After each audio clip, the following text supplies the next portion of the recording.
ଆମ କଳାହାଣ୍ଡି ସୁପରିଟେଣ୍ଡେଣ୍ଟ ରଞ୍ଜନ କୁମାର ନାୟକ ତାଙ୍କ ଆଦେଶ କ୍ରମେ ଆମେ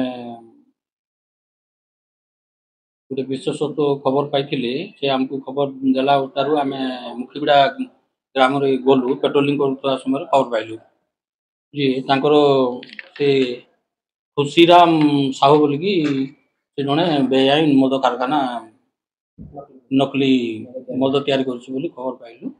ତାପରେ ଆମ ଜୟପାଟନା ଓଆଇସି ଧରମଗଡ଼ ଓଆଇସି ମିଳିତ ଭାବେ ଚଢ଼ାଇ କରିବାରେ ଆମକୁ ଟୋଟାଲ IMFL 54.510 ଲିଟର ମିଳିଲା।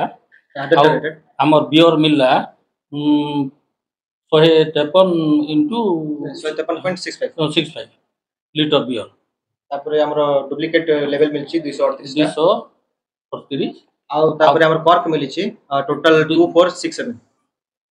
जो बोतल गुड़ा को मिली खाली बोतल गुड़ा को जो कौन सामग्री मिली तैयारी सामान आमर जोटा कि स्टिकरिंग टैप खाली बोतल आम स्प्रिट मिली कौन मैंने जो तैयारी करते से केवल भाव तैयारी करते लोग स्वीकार कर नहीं से एबे तो किसी दोष स्वीकार करूनी खाली इन्वेस्टमेंट चली सरला आपन को जनइबू।